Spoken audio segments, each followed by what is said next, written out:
devil may care. I'm just a devil with a love to spare. Viva Las Vegas!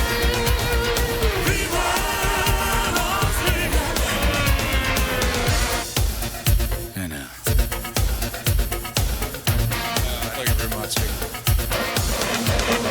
How I wish that there were more 24 hours in the day. But even if there were 40 more, I wouldn't slip a minute away.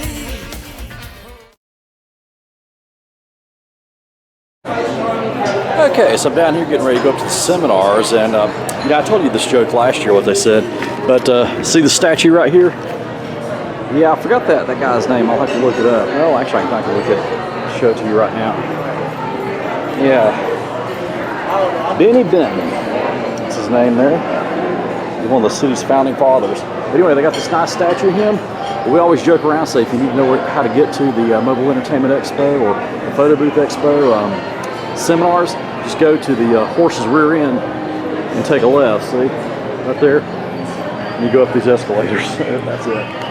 So pretty cool to check that out, I think. But that's a good. It's a good reference point. Blitzer, Michelle Favors, will be here with an honest look at running a photo booth business, and Arif is going to get us on Google's first page. Scott is the man, not me, but a different Scott, who's going to let you know all you need to know about trademarking. And we'll wrap up the night with Jacques and Marquez. And then tonight, the DJ takeover.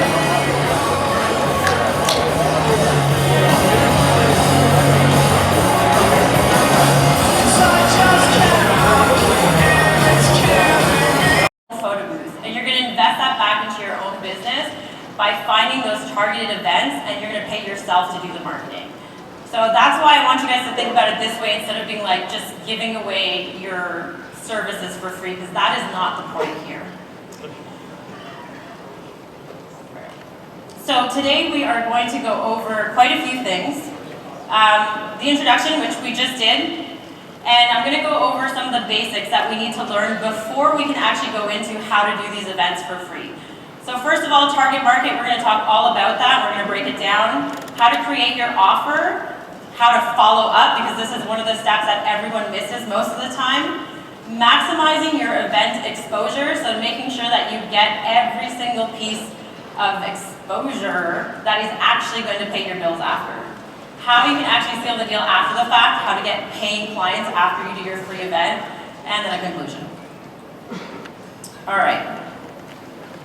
So we're going to talk about target market here.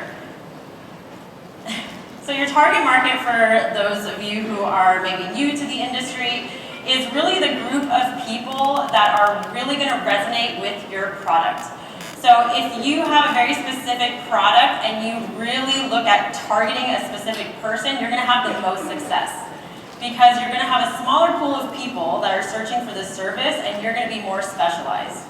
If you try to be a jack of all trades and you offer services for weddings and for corporate and bar mitzvahs and everything under the sun, this is where you're going to start to have problems actually booking, and you're going to probably be doing a lot of discounting and price matching. So I'm going to give you some examples of what a target market is. Because a lot of people are like, if I ask them, what's your target market? They say weddings. Weddings is not a target market. That is an entire sector. Within that sector, there's 10, 15, 20 different target markets that you can have. So a target market would be a wedding planner that has clients that have a budget of over $100,000. And you can even break it down more, because they tend to do like staff events, or they'll do trade shows. They might do either internal trade shows or when they're launching a product or something like that. And they'll do a lot of holiday parties, obviously. This is a big one for almost everyone. And event sponsorship. So like they might be the main sponsor for a race in your city or for a charity event, something like that. Then we have agencies, and agencies are a completely different beast than dealing with an internal marketing agency. So agencies are like a PR agency, advertising agency. They do huge brand activations, they do pop-ups, they do like that crazy stuff that you see, like the Cheetos thing that they had here in Vegas where you could get married by Chester Cheetah. You probably had a Cheeto photo booth, who knows? But these are the kind of things that they do. They're really out there and they want stuff that is totally custom. Then of course you have event planners that kind of do a little bit of everything. They do some, parties for companies. They might also do some charity events, of course holiday parties, that kind of stuff. But even though the event planners and the internal marketing agencies have similar targets, they still have different pain points, right? The creative part of your brain is not necessarily the business part of your brain, but the skills you need to do events, to be an amazing DJ, to make people have a great time in a photo booth, to do amazing lighting and draping and all this wonderful stuff, those skills are not the same skills you need to sell. When I was out selling, and I was on the road knocking on doors like yours, and I went into somebody's office and I saw their bookshelf had books on it. Always happy to see a bookshelf there, because we all know we don't know everything we can learn, right? If I saw only craft books, like photographers with photography books, but no business books, those were the ones that were usually struggling. Not struggling to be a great photographer, struggling to make money, struggling to profit. It's a different skill set. This is the skills you need to be able to do what you love. Can selling be creative? What do you think? Absolutely. It has to be creative because every customer you speak to, whether it's wedding or corporate or mitzvah or kinseh or whatever, every one of them is different. I don't care how long you've been doing this. You have to keep an open mind that the next customer is different. You have to be creative. You have to ask better questions and listen and zig and zag, and there's a creativity in there, but it's a different creative than doing the event. But it has to be creative, because if you're not, if you're just reading that script, they're going to go find somebody else, because they're going to feel that passion, feel that energy. So let me tell you why you need to stop selling. You really don't need to sell people. Anybody here do cold calling for your business? Anybody cold calling? Right? You do it? Is that fun? No. Why not? Because you don't know if they need what you do. When somebody fills out your contact form or goes to your social and sends you a message or goes to the Knot or Wedding Wire or TikTok or whatever, fills out the contact form on your website, they're raising their hand and saying, I need what you do. I did cold calling for 10 years. I was a 1099 employee of this wedding magazine. No salary, no minimum, no draw, no guarantee, no base. It means no money if you don't sell. And when I started in this industry, my wife was pregnant, no pressure. In a new industry, and I'd never done cold calling before. And I learned how to do that. 10 years driving around knocking on doors like yours. Somebody else's money.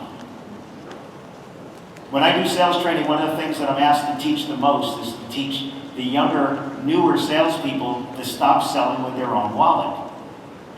Because when they have to quote to someone thousands of dollars or tens of thousands of dollars for a service, and they've never spent that kind of money in their life, there's no confidence there. That's going to be $20,000. You don't want to buy from them. That's only going to be $20,000. We can only do one wedding that day. Should we get started now? And if I go to the Rolls-Royce dealership, thank you. If I go to the Rolls-Royce dealership, I'm not even done yet. If I go to the Rolls-Royce dealership, you think if I go to the Rolls-Royce dealership and they say, oh, this one's going to be $430,000, they go, oh, I'm sorry, it's going to be $430,000. Or do they say this is a one of a kind, and it's only $430,000? Should we get it cleaned up for you right now? Yeah. Cheap, value, or essential? Problem is a challenge. Some of you know I was vice president of sales at the Knot, and when my reps would come to me and say, I have a problem with a customer, I'd say, no, you don't. They said, yes, we do. I said, no, you don't. But if you have an issue with your customer you would like to discuss with me and talk about solutions, I would be happy to discuss them. But problems, we don't have problems. We just have speed bumps. And don't have pitches. You're giving a presentation. Just some examples of just changing language just a little bit can make all the difference. So it's about asking better questions. Sales is about questions. It's not about you talking. My most popular book, Shut Up and Sell More Weddings and Events, says it all. Stop talking. Everything you're about to say when you speak with a customer, you already know.